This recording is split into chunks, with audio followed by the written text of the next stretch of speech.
कक्षा 8 में उद्योग टॉपिक है, जिसके अंदर 2 नंबर का है ये सिलेबस के अनुसार।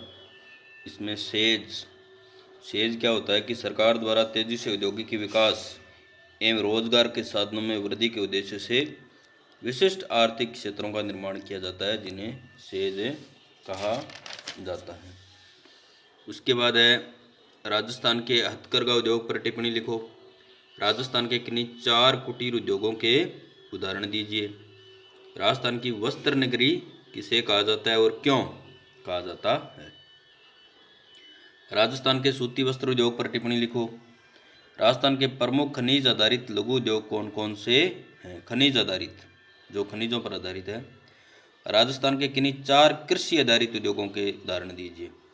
ऐसे 4 उद्योग बताने हैं जो कृषि पर आधारित है, यानी खेती बाड़ी पर आधारित है। इसके बाद परिवहन पर्यटन है, जो 1 नंबर का पार्ट है। भारत के 4 महानगर दिल्ली, मुंबई, चेन्नई और कोलकाता को जोड़ने वाली राजमार्ग स्वर्णिम चतुर्भुज योजना कहलाती है। स्थल पर लंबी दूरी तक अधिक मात्रा में तथा भारी वस्तुओं के परिवहन का सबसे सस्ता और अच्छा साधन है रेल परिवहन। भारत में प्रथम रेल कब चलाई गई? 1853 में मुंबई से ठाणे के बीच, महाराष्ट्र में। राजस्थान में पहली रेल कब चलाई गई? 1874 ईस्वी में, बांदीकुई से दौसा के बीच। राजस्थान में रेलवे के कितने जोन हैं? 2 जोन हैं। राजस्थान में रेलवे के 2 जोन कौन कौन से हैं? उत्तर पश्चिमी रेलवे, पश्चिमी मध्य रेलवे। इनका मुख्यालय है जो जयपुर है। मेट्रो रेल की शुरुआत राजस्थान में जून 2015 से हुई, जो जयपुर में संचालित है मेट्रो रेल। राज्य में कुल 5 रेल मंडल है: जयपुर, बीकानेर, जोधपुर, अजमेर और कोटा। राजस्थान का सबसे व्यस्तम अंतर्राष्ट्रीय हवाई अड्डा सांगानेर जयपुर है। सैनिक और सामरिक महत्व का हवाई अड्डा रातानाडा जोधपुर। ऐतिहासिक पर्यटन स्थल है राजस्थान के, उन पर एक नज़र डाल लेते हैं। कालीबंगा हनुमानगढ़ जिले में स्थित है। आहड़ उदयपुर में, बेराट जयपुर, गणेश्वर नीम का थाना सीकर, विजय स्तंभ चित्तौड़गढ़, कुंभलगढ़ का किला राजसमंद में, मेहरानगढ़ का किला जोधपुर, सोनार किला जैसलमेर, रणथंभौर किला सवाईमाधोपुर, गागरोन का किला झालावाड़ और सिटी पैलेस उदयपुर। भौगोलिक और प्राकृतिक पर्यटन स्थल है उदयपुर में जयसमंद, फतेह सागर, पिछोला झील है।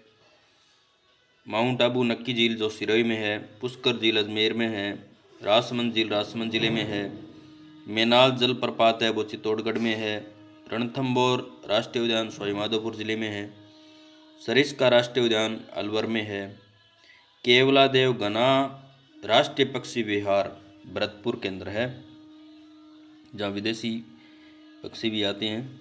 राष्ट्रीय मरु उद्यान जैसलमेर और बाड़मेर 2 जिलों में फैला हुआ है।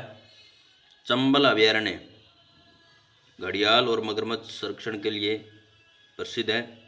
अवैध धार्मिक पर्यटन स्थल ब्रह्मा जी का मंदिर पुष्कर में, ख्वाजा मोइनुद्दीन चिश्ती की दरगाह अजमेर में, कपिल सरोवर, करणी माता देशनोक बीकानेर, रामदेवरा जैसलमेर, श्रीनाथ जी नाथद्वारा राजसमंद में, एकलिंग जी का मंदिर उदयपुर में, गोविंद देव जी का मंदिर जयपुर में, श्री महावीर जी का मंदिर सवाईमाधोपुर में, त्रिपुरा सुंदरी मंदिर बांसवाड़ा। पर्यटन को बढ़ावा देने हेतु RTDC की स्थापना की गई है। इसका मुख्यालय जयपुर में। ऊंट महोत्सव बीकानेर, मरु महोत्सव जैसलमेर, पतंग महोत्सव जयपुर का प्रसिद्ध है। कुंभलगढ़ महोत्सव राजसमंद में मनाया जाता है। अभयारण्य किसे कहा जाता है? वन्य जीवों का उन्मुक्त आवास क्षेत्र है वो वन्य जीव अभयारण्य कहा जाता है।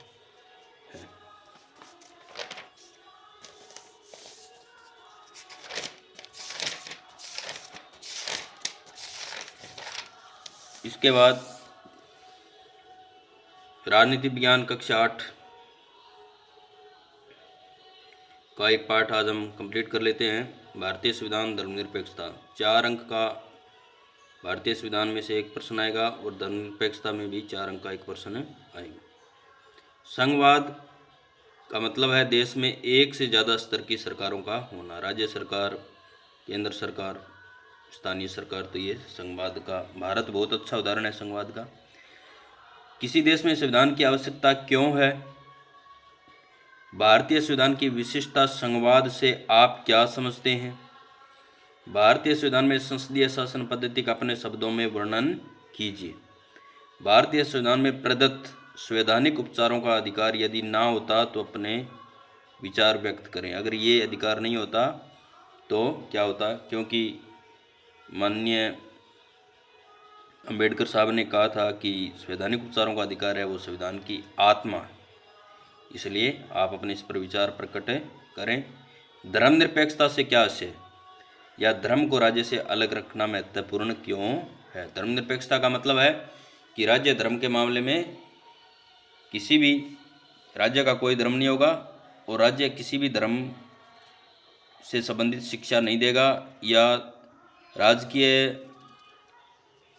कोष से संचालित किसी भी संस्था में धार्मिक शिक्षा नहीं दी जाएगी और राज्य का अपना कोई धर्म नहीं होगा। सभी धर्मों के लोग अपनी धर्म को समान रूप से उपासना करने के लिए स्वतंत्र हैं।